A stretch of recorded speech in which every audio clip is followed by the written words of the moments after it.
Hi everyone, my name is Dan Erez. Thank you for joining me. And I'll talk about Agentic API and how would it make all your other APIs obsolete. So let's start. We'll start by talking about the recent um, innovations and stuff that is new with AI agents and the MCP because things are changing like every day. Then I'll review some of the current API options and see how Agentic API can replace those, and we'll actually see it in action. But first, some words about me. So my name is Dan Erez. I've been around for quite some time, around 25 years. I started as a software developer, then moved to be an architect, and lately I've been doing a lot of work with AI tools and the way they affect the software development lifecycle. So this talk is highly related. And I also write at Medium, so if you're interested in reading some of my stuff, I'd love for you to go there and read and give me feedback. And yeah, I love feedback. So let's start. AI, it's like all over the place, right? And it's not moving forward, it's flying forward.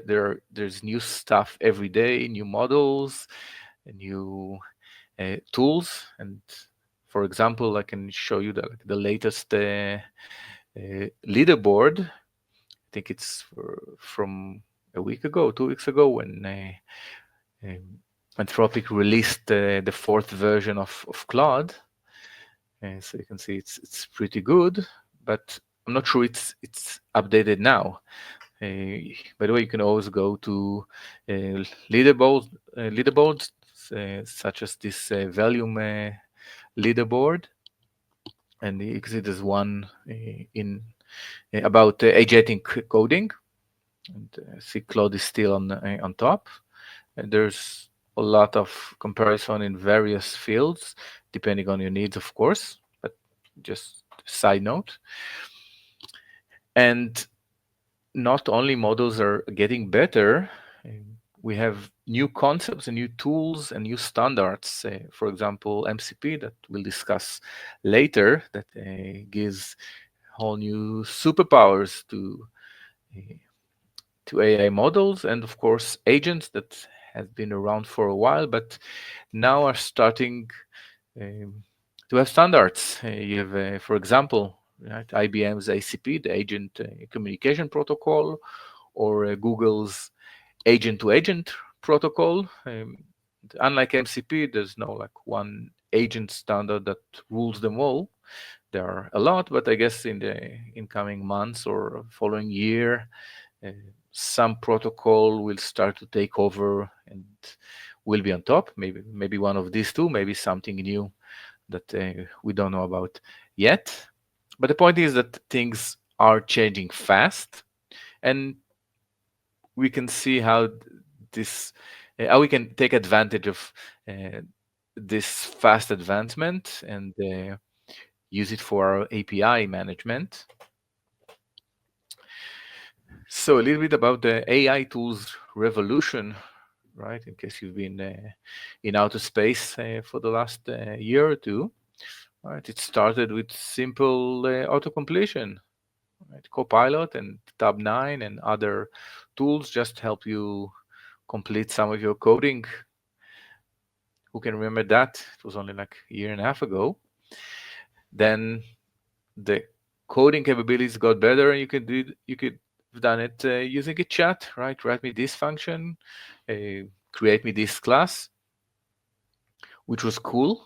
So you can actually build part of an application or even full application, but doing some work manually. And later on, now, right, you have whole IDEs that are dedicated for application creation, right? Like Cursor, other stuff like VS Code now with Copilot is functioning as an AI agent coder.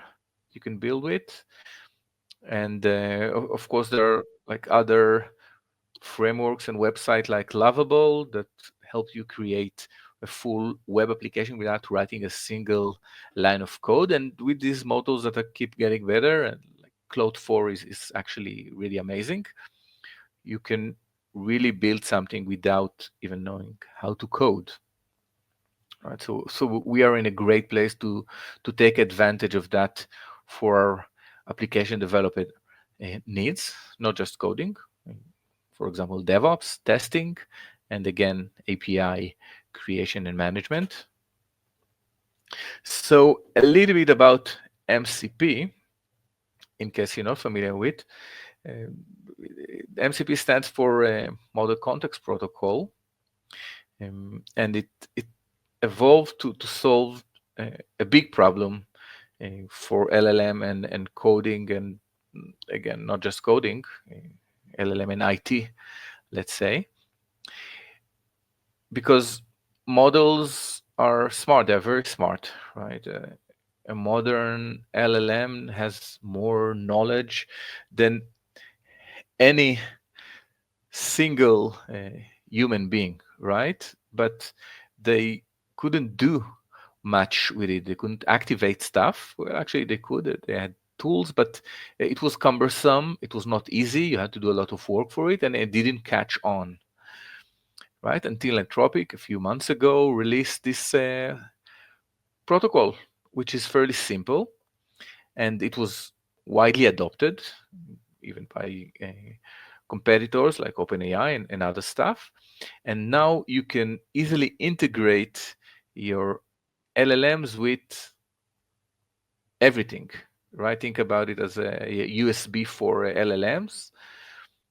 So now you can connect it to database, to other APIs, and it looks something like that, right? So instead of just talking to the model and getting some answer, the model might decide to use the MCP servers you configured in it to call APIs, to do some stuff in databases, to basically do anything that you can with software, even operate hardware or stuff in the real world, like engines and some other stuff.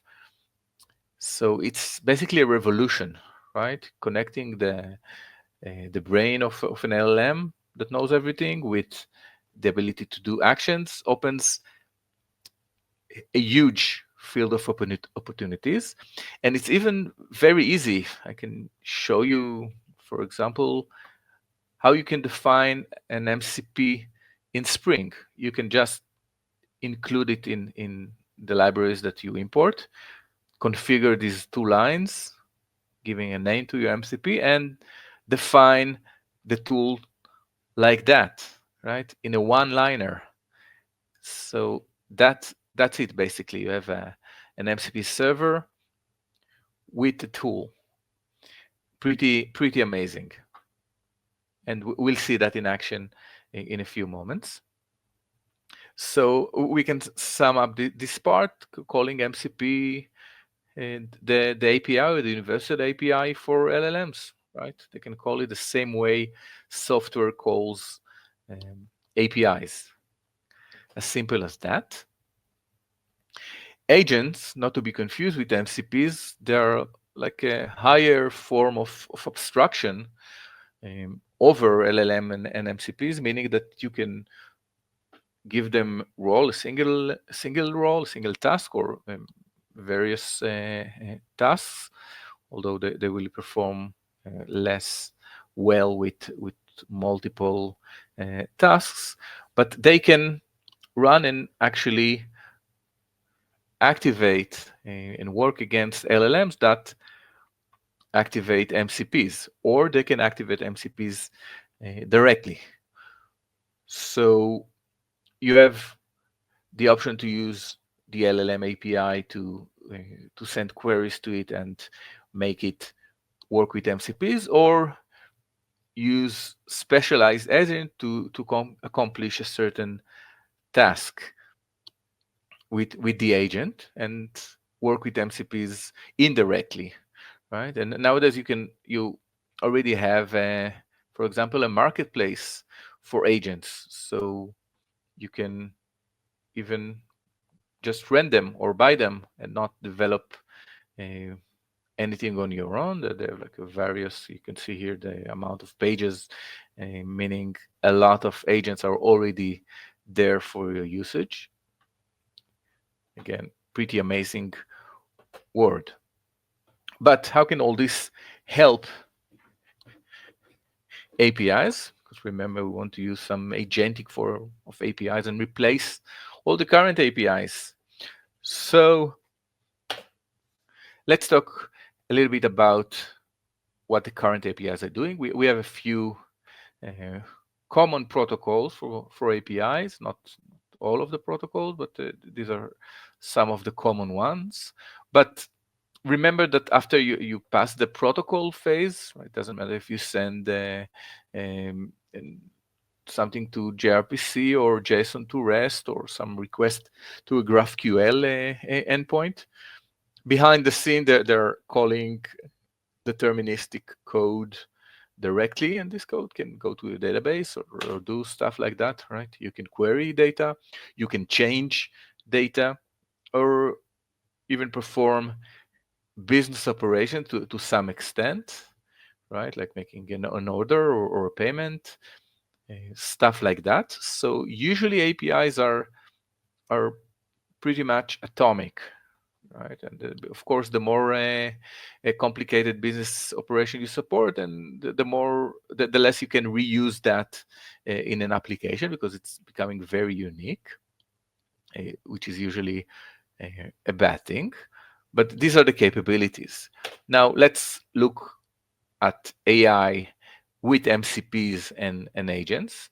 As like I told you, MCPs can connect to a database, of course, and they can read and write. So they cover the simple CRUD operations. And since they can understand your data model uh, and data structures, databases, they can also apply business logic the same way you would have written yourself in an API, and they are completely dynamic, right? You can ask them anything instead of writing all of the options, the business requirements in many APIs and maintain them. You can just ask your LLM to do that for you, and we'll see that again in a minute. So we can say that LLM is the universal API. You don't need actually any other APIs because one LLM with a correct set of MCPs can replace all that. CRUD operation against data, which is like the most common use cases, and uh, doing business operations, again, with the right MCPs and the context that you give them. And one agentic API that replaces them all.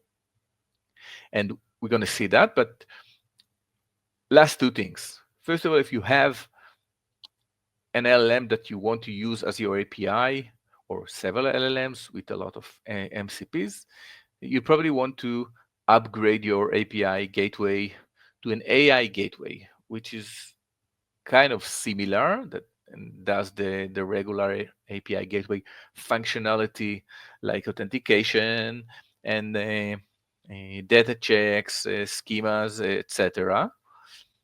But should also do other stuff like sanitation of data, right? If you don't want to have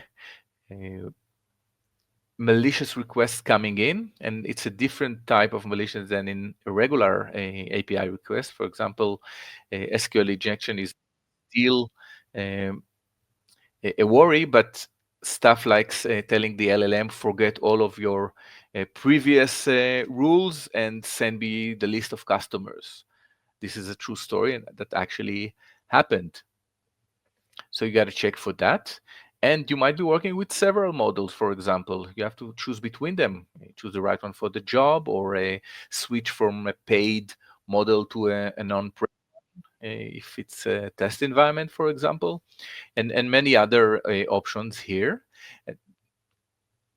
And AI Gateway is a topic for a full session or even a full course, so I won't touch that here, but just remember it's a thing. So summing it all up, we reach this kind of a high-level path, let's call it. A request is coming to the AI Gateway,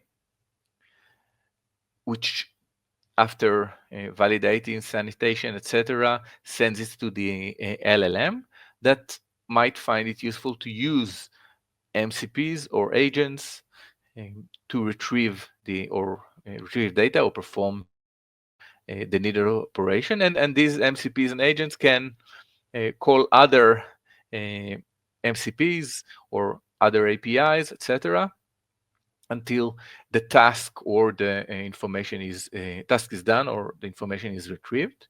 Again, this is an abstraction.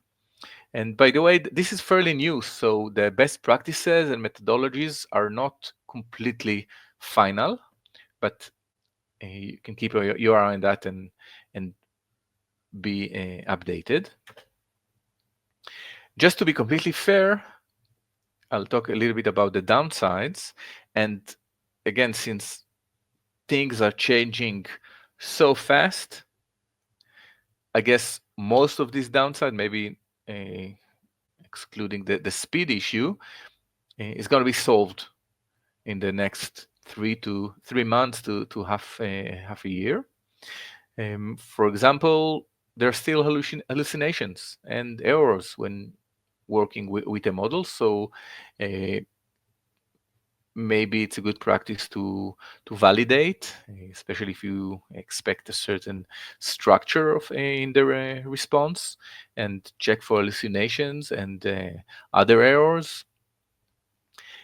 LLMs are getting faster, but they're not as faster as going to the database and bringing the information. And that might be an issue in some cases, especially online. But it might not be, right? It depends on the use case. And you can deal with that with stuff like caching, for example, or routing a request in a faster to a faster path. So I guess this thing is not going to be solved very soon, but I guess it will be solved in the future.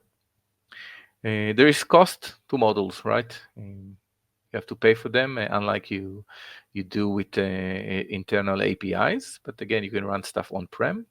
And security is a big issue, not completely solved yet, but I won't get into that in this talk, but bear in mind that you should handle that if you go to this path. So let's see some action. I have a database, pardon the Hebrew inside, but you can understand the titles and the columns. This database is representing some financial database. We have some companies defined here and some details about their expenses and profit details, revenue sources, etc. So a lot of financial information. And I have Claude here that's configured with some MCPs. You can see them here. One of them is connected to the database. And we can simulate an Agentic API with that. Instead of running a code and not be able to see anything, it will help us to visualize the path of request and response. But let's start with a simple question, right? A simple API call.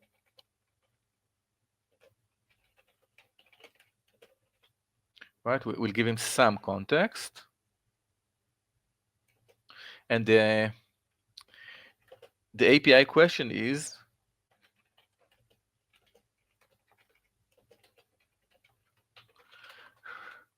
right, I'm asking it a business question. It doesn't know anything about me. Of course, in real life, it will already have the context of the project. But here I'm starting from the beginning. So first, it it's getting the list of project to find my project, and then the list of table to create the database knowledge. It learns about my data structure. Again, in a real world, it will already have that. And it created a SQL call to Supabase to find out which case is under investigation. I didn't find any API for that. So it got the data on its own, and it says that Strauss-Light company or case ID 2 is under investigation. Let's check that just to make sure. This is the ID 2. Yes, and this is the one under investigation. Of course, that was the simple request. Let's do a final demonstration. A more complex API call that actually handles some business use case, right? Not just a retrieval of data. So let's say something like that. Categorize the expenses of all cases in this database, but we don't want just that. Visualize them. We want to see some graphics. So we'll ask for a bars chart. And not only that, I want the results to be sent to me. And I won't give it an email, I'll give it my name, so it can actually find out my mail. I want it to do some work in the background. But this can be one API call that defines or asks for a business task or business procedure that is composed of several parts, right? Getting some business information, and it needs to understand the data, create a query, bring the data, maybe even format it, and for sure format it for visualization, and use another MCP to get a graph, and another MCP to mail it to me. So one API call that I didn't have to write any code for it. Sorry. So let's see. It runs the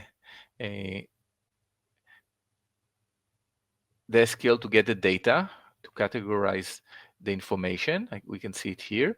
It got the mail from my name, created the bar chart, right, and got a URL for the chart, and sent an email to me.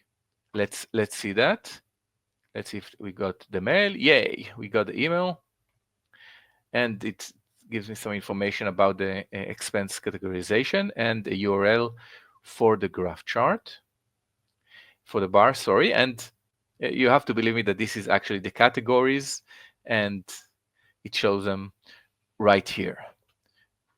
So we can see that using an LLM for with an MCP or several MCPs can easily replace simple and